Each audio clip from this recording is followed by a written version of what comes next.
Formula is arguably the most important roller coaster for Vekoma. Located at Energylandia in Poland, this LSM launch coaster ushered in a new generation of Vekoma thrill coasters. This ride showcased what new Vekoma could do. It is smooth, fast-paced, and features a bevy of elements. So in this video, I will be reviewing Formula. For years, Vekoma had a bad reputation amongst coaster enthusiasts. They were known for building reliable, off-the-shelf clones, but many of their coasters, such as their SLCs, were notoriously rough. But every once in a while, Vekoma was capable of building a smooth ride. Just look at all their Disney coasters, for example. Over time, Vekoma improved their track manufacturing capabilities and hired a more innovative designer in Benjamin Bloemendal, and this came to a crescendo in 2016 with Formula at Energylandia. This was the first Space Warp model.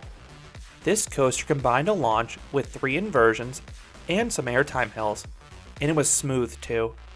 Vekoma's future layouts would combine all these same elements, which is why coaster enthusiasts who previously mocked Vekoma endlessly are now dreaming of these dynamic coasters one day coming to their home park. Formula was also important for Energylandia. Their first 2 years of operation saw them add 3 common SBF Visa clones and 3 common Vekoma clones. Formula was a coaster that ushered in a new age for Energylandia.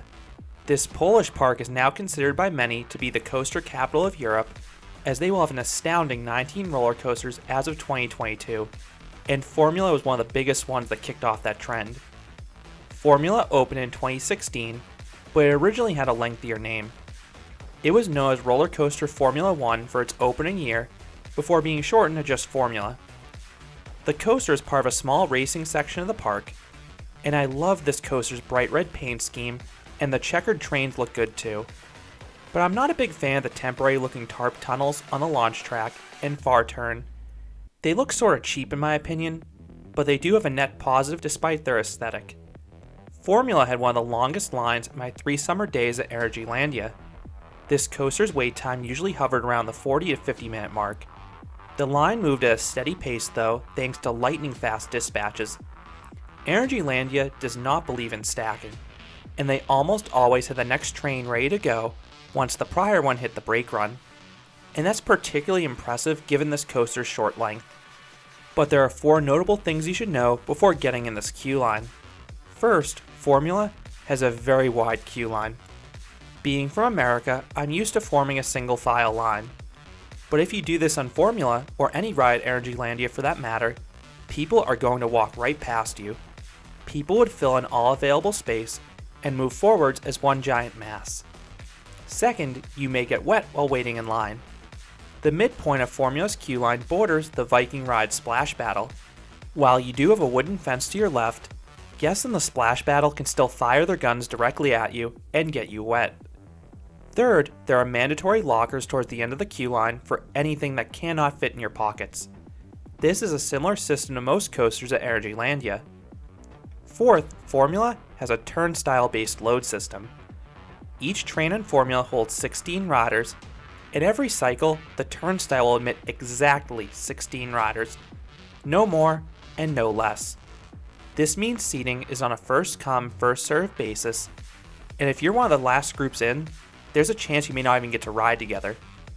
If there's a specific seat you want, or you want to keep your group together, your best bet is to wait at the turnstile for the next cycle, so you have the first pick. I had a slight preference in terms of seating for the front for the extra rush of wind during the launch, and unobstructed view, but most seats were similar from a force perspective. Formula has vest restraints. While I do wish this coaster had simpler lap bars like the Intamin launch looping coasters, the vest restraints were comfortable and the straps had some give to them, so you could still experience this coaster's airtime. Once dispatched, you roll forwards into the launch tunnel. You come to a stop and then you'll see some static pit crew figures on both sides. Smoke then fills the tunnel, and after a blaring siren goes off, you will launch from 0 to 49 miles per hour or 79 kilometers per hour in just 2 seconds. It's a decently forceful launch, and the sense of speed is amplified by the aforementioned fog and the tunnel's tight clearance.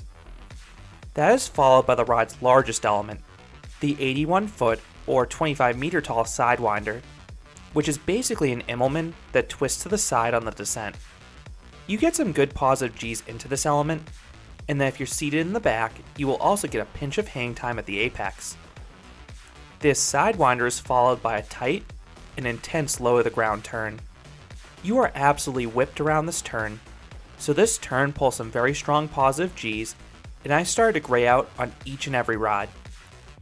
You then zoom over a bunny hill that takes place over the launch tunnel, giving everyone some great sustained floater airtime. It is easily the best airtime moment on this ride. Formula then rips through a fairly snappy corkscrew.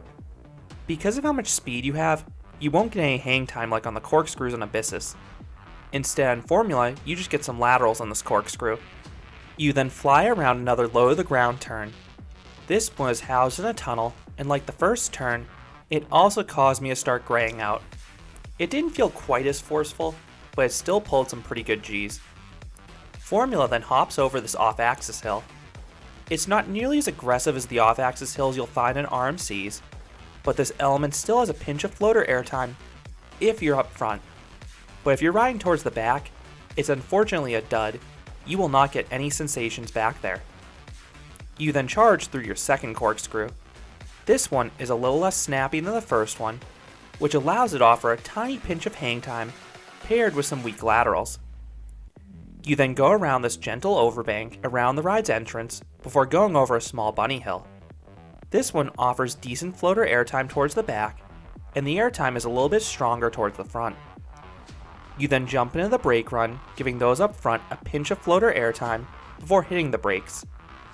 For as many elements as Formula contains, the ride only has 1,837 feet or 560 meters of track. Formula stays close to the ground and has strong pacing. So what would I rate Formula? I would give this Vekoma launch coaster an 8 out of 10. This is a fun, intense, and well-rounded attraction. Formula does a little bit of everything from the solid launch, to 3 inversions, to some forceful turns, and some airtime hills. And the ride is glass smooth too. Really the ride's only fault is that short length. This is the 4th best coaster at Energylandia in my opinion, and more importantly, it was a significant coaster for both Vekoma and the park. It showed the entire industry what new Vekoma coasters were capable of, and Energylandia showed Europe it would be a major player in the amusement park scene. So those are my thoughts on Formula, the Vekoma Space Warp at Energylandia. What are your thoughts on this LSM launch coaster? Do you enjoy this ride? I would love to hear your thoughts down in the comments. If you enjoyed this review, I'd appreciate it if you gave this video a like, and you considered subscribing, because there'll be a lot more roller coaster and amusement park videos here at Canopy Coaster. Thanks for watching.